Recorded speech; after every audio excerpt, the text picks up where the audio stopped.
Good morning students. छात्रों, मैं आपसे कुछ प्रश्न पूछूंगी जिसके उत्तर आपको पूर्ण वाक्य में देने हैं।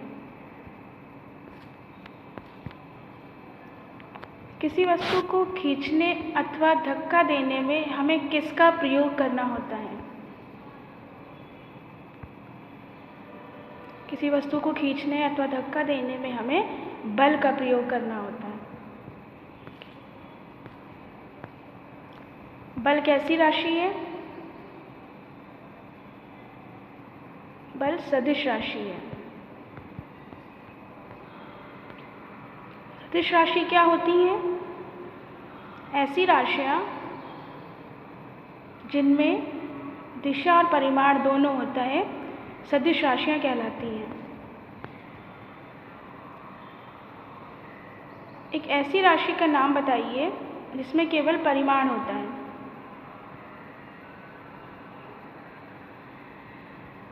दाब। दाब एक ऐसी राशि है जिसमें केवल परिमाण होता है। दाब किसे कहते हैं?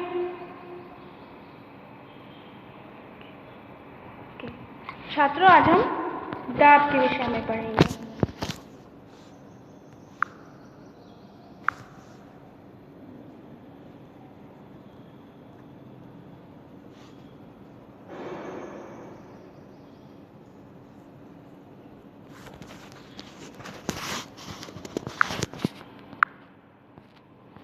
दाब।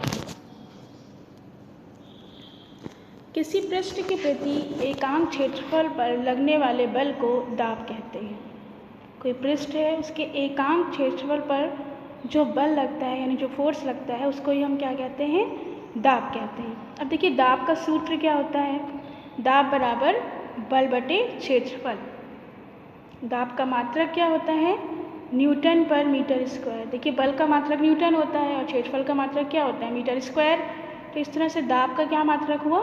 न्यूटन पर मीटर स्क्वायर।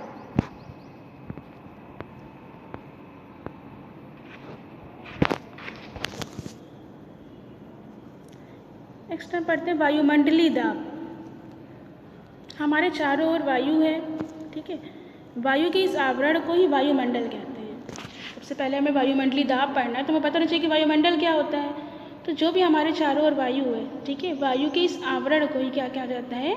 वायुमंडल कहते हैं। वायुमंडलीय वायु पृथ्वी के तल से कई किलोमीटर ऊपर तक फैली हुई है। भाई, हमारे चारों ओर वायु है, कितने ऊपर तक हम देख सकते होते हैं आसमान की तो कोई लिमिट नहीं होती है। और इसके ऊपर भी हमारी गैलेक्सी की जो पृथ्वी है उसकी सतह आती है, तो काफ़ी दूर तक, काफ़ी किलोमीटर तक फैली हुई है, ठीक है। इस वायु द्वारा लगाए गए दाब को ही क्या कहा जाता है? वायुमंडलीय दाब। जो वायु दाब लगाती है पृथ्वी पर, उस दाब को क्या कहा जाता है? वायुमंडलीय दाब कहा जाता है।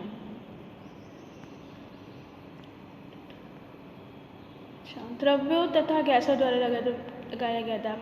अब देखिए, हम लोग को पता है ना कि जो द्रव्य होते हैं वो 3 प्रकार के होते हैं। कौन कौन से? ठोस, द्रव और गैस, ठीक है। तो गैस यानी कि हवा यानी वायु। वायु तो जो दाब लगाती है पृथ्वी पर लगा रही है, उसके बारे में हम बात कर चुके हैं। अब हम किसके बारे में बात करेंगे? द्रव के बारे में, यानी जो लिक्विड्स होते हैं, और जो गैसेस होती हैं उनके बारे में। क्या वो भी कोई दाब लगाती हैं? इसके बारे में हम लोग पढ़ते हैं, ठीक है। क्योंकि दाब वाला चैप्टर पढ़ने तो हमें दाब से रिलेटेड कहाँ कहाँ दाब लग सकता है वो सारी चीज़ों के बारे में हम पढ़ेंगे, ठीक है। तो जब हम किसी बर्तन में जब गैस रखी जाती है, ठीक है, तो वो उसकी दीवारों पर क्या करती है? दाब डालती है। अब देखिए, इसका एग्जाम्पल कैसे होगा। आप लोगों ने, सब लोगों ने साइकिल की ट्यूब्स देखी होंगी, ठीक है। साइकिल की ट्यूब की जो अंदर की दीवारों पर वो दाब डाल, साइकिल की ट्यूब के अंदर क्या गैस भरी जाती है ना, वो गैस क्या करती है? जो ट्यूब होता है उसमें अंदर की तरफ क्या करती है? दाब डालती है, ठीक है। इसी तरह से जो आपके लिक्विड्स होते हैं यानी द्रव, यानी पानी, जैसे जल है, अगर हम किसी बोतल में किसी एक बोतल के अंदर पानी भर देते हैं, ठीक है, और उस बोतल के नीचे या बीच में भी कहीं भी छोटे छोटे छेद करते हैं, तो क्या होता है? पानी उससे क्या होता है? बाहर निकलने लगता है। तो इसका मतलब क्या होगा कि जो जल है यानी जो पानी था जिसको हमने बोतल में भरा, वो भी क्या कर रही है? बोतल की दीवारों पर क्या कर रही है? दबाव डाल रही है, ठीक है। तो इस तरह से हम देखते हैं जो द्रव है वो भी दबाव डालते हैं, जो गैस है वो भी क्या करते हैं? दबाव डालती हैं, दाब डालती हैं, ठीक है। चलिए नेक्स्ट आते हैं। अब क्योंकि हमने दाब का फॉर्मूला पढ़ा था, उसमें क्या था, बल बटे क्षेत्रफल, तो उससे रिलेटेड हम एक प्रश्न भी करते हैं कि दाब पर प्रश्न। चलिए क्वेश्चन पहले पढ़ते हैं, उसके बाद हम उनका सोल्यूशन निकालेंगे। यदि किसी वस्तु के 0.15 मीटर स्क्वायर क्षेत्रफल पर, यदि किसी वस्तु के 0.15 मीटर स्क्वायर क्षेत्रफल पर 15,000 यानी 15,000 न्यूटन का बल लगाया जाए तो हमें दाब की गणना करनी है। ठीक है, अब देखिए दाब का फॉर्मूला पता है, दाब का फॉर्मूला क्या होता है, सूत्र क्या होता है, बल बटे क्षेत्रफल। ठीक है, यानी जब भी हमें दाब निकालना होगा तो हमें दो चीज़ें चाहिए होंगी, एक तो बल चाहिए होगा और दूसरा क्या चाहिए होगा, क्षेत्रफल। तो पहले प्रश्न को पढ़कर हम ये देखते हैं कि हमें क्या निकालना है। जैसे कि इस प्रश्न में क्या हमें निकालना है, दाब निकालना है, दाब की गणना करनी है। तो हमें सबसे पहले जो भी गणना करनी है उसका फॉर्मूला यानी उसका सूत्र पता होना चाहिए। तो हमें दाब का सूत्र पता है, अभी मैं बता चुकी हूँ क्या होता है, बल बटे क्षेत्रफल। तो यानी जब हमको बल और क्षेत्रफल दोनों चीज़ें पता होंगी तभी हम दाब निकाल सकते हैं। तो क्वेश्चन में देखिए दिया हुआ है कि किसी वस्तु के 0.15 मीटर स्क्वायर क्षेत्रफल पर, 0.15 मीटर स्क्वायर क्षेत्रफल, यानी क्षेत्रफल हमें क्या दे रखा है यहाँ पे, 0.15 मीटर स्क्वायर। ठीक है, इतने क्षेत्रफल पर क्या हो रहा है, 15,000 न्यूटन का बल लगाया जा रहा है, यानी कि 0.15 मीटर स्क्वायर क्षेत्रफल पर हम क्या कर रहे हैं, 15,000 न्यूटन का बल लगा रहे हैं। तो हमें क्या करना है, दाब की गणना करनी है। ठीक है, तो हमें दाब का फॉर्मूला पता है,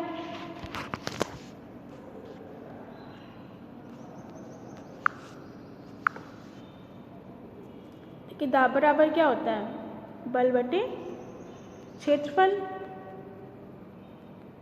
और बल मेरा क्या है, अभी हमने देखा 15,000 न्यूटन, और क्षेत्रफल कितना दिया हुआ है, 0.15 मीटर स्क्वायर। ठीक है, जब हमें इसको सॉल्व कर लेंगे तो हमें दाब की वैल्यू मिल जाएगी। चलिए इसको सॉल्व करते हैं। देखिए नीचे हमारा पॉइंट है, ठीक है, नीचे हमारा क्या है, पॉइंट लगा हुआ है।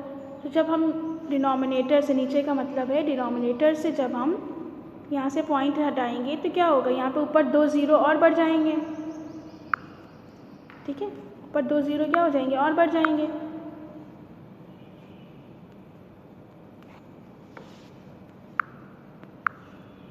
ऐसे है कुछ, यहाँ पे क्या है 15,000।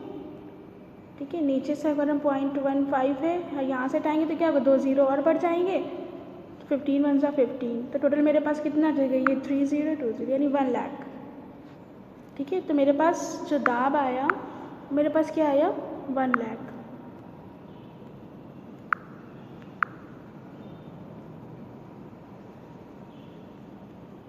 ये मेरा क्या हो गया, दाब हो गया।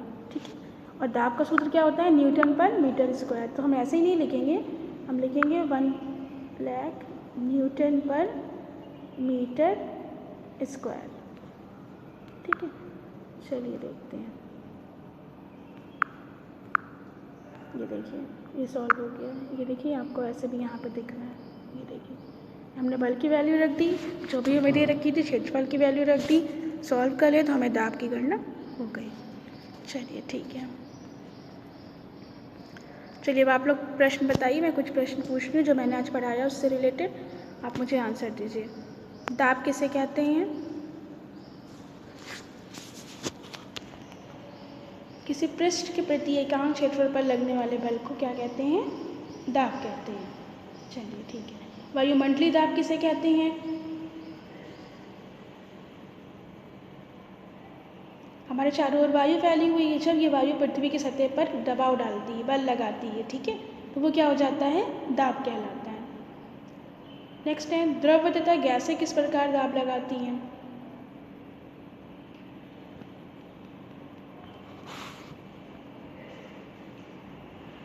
द्रव यानी कि लिक्विड यानी कि जल, जैसे कि हम तो जब हम किसी बोतल में जब जल भरते हैं, पानी भरते हैं, ठीक है, अगर उस बोतल के किसी किनारे पर हम एक छोटा सा छेद कर देते हैं तो पानी उसी छेद से बाहर निकलने लगता है। इससे पता चलता है जो द्रव है वो भी क्या होता है, बोतल की सतह पर क्या कर रहा है, एक फोर्स लगा रहा है, यानी बल लगा रहा है, वही बल ही क्या है, वो क्या कहलाएगा, दाब कहलाएगा। इसी प्रकार की गैसें के लिए क्या एग्जाम्पल हमने दिया था, साइकिल वाला ट्यूब दिया था। तो जो साइकिल में जिस ट्यूब में हवा भरी जाती है तो वो भी क्या करती है, ट्यूब की सतह पर क्या करती है, दबाव डालती है। तो ये इस प्रकार द्रव और गैसें जो है दाब लगाती हैं। ठीक है, नेक्स्ट क्वेश्चन है, किसी वस्तु के 0.25 मीटर स्क्वायर पर 25,000 न्यूटन का बल लगाया जाता है। तो हमें क्या करनी है, दाब की गणना करनी है। ठीक है,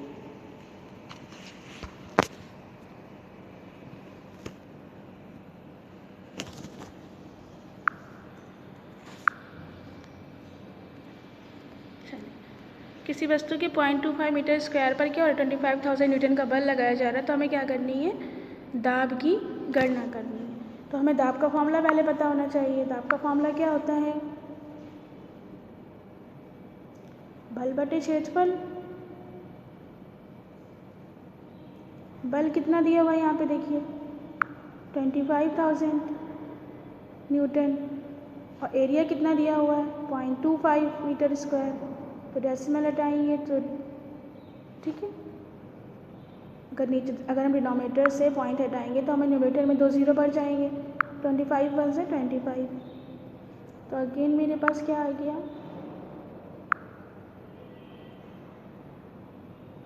1 लाख न्यूटन पर मीटर स्क्वायर। ये हमारा क्या हो गया, दाब हो गया। ठीक है, चलिए नेक्स्ट क्वेश्चन पे आते हैं।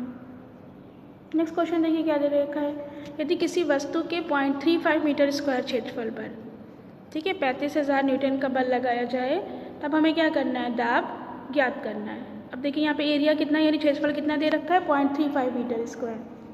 देखिए एरिया कितना दिया हुआ है 0.35 मीटर स्क्वायर दिया हुआ है। ठीक है, और न्यूटन कितना, बल कितना दे रखा है 32,000 न्यूटन। अब हमें क्या निकालना, क्या है, दाब निकालना है। तो अगेन हम यही यूज़ करेंगे, दाब का फॉर्मूला यूज़ करेंगे। दाब बराबर क्या होता है, बल बटे क्षेत्रफल। बल कितना दिया हुआ है 35,000, ठीक है, और एरिया मेरा कितना दिया हुआ है 0.35। अगेन क्या होगा, डेसिमल हम यहाँ से पॉइंट हटाएंगे, 2 जीरो बढ़ाएंगे ऊपर, 35 1 से 35, और ये तो ये मेरा 1 लाख अगेन आ जाएगा क्या, दाब। दाब क्या, न्यूटन पर मीटर स्क्वायर।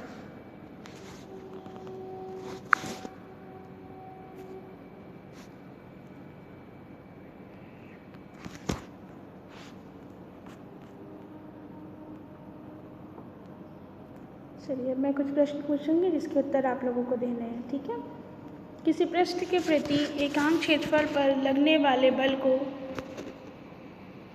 डैश यहाँ पर यानी खाली स्थान है कहते हैं। खाली स्थान में क्या शब्द आएगा ये आपको बताना है। किसी पृष्ठ के प्रति एकांक क्षेत्रफल पर लगने वाले बल को कहते हैं, क्या कहते हैं, दाब कहते हैं। ठीक है, दाब का मात्रक क्या होता है,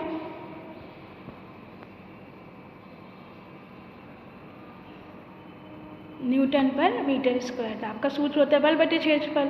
बल का मात्रक न्यूटन, क्षेत्रफल का मात्रक मीटर स्क्वायर, तो दाब का मात्रक क्या होगा, न्यूटन पर मीटर स्क्वायर। चलिए नेक्स्ट क्वेश्चन आते हैं। हमारे चारों ओर वायु के आवरण को खाली स्थान कहते हैं। हमारे चारों ओर जो भी वायु का आवरण है उसको क्या कहते हैं,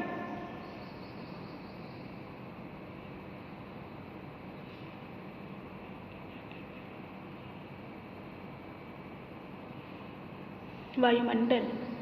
ठीक है, वायु है, देखिए वायु से याद रखिए, वायु है और चारों ओर है। ठीक है, तो वायुमंडल। अच्छा, वायु द्वारा पृथ्वी तल पर लगाए गए दाब को खाली स्थान कहते हैं। जब कोई वायु पृथ्वी के तल पर दाब लगाती है तो उसे क्या कहा जाता है,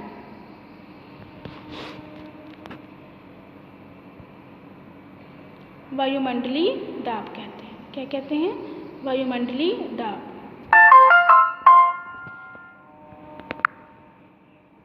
नेक्स्ट, द्रव तथा गैसीय बर्तन की खाली स्थान पर दाब डालते हैं। द्रव और गैसें किस तरह से दाब डालते हैं, यहाँ पे देखिए खाली स्थान में यही भरना है कि द्रव तथा गैसीय बर्तन की खाली स्थान पर दाब डालते हैं।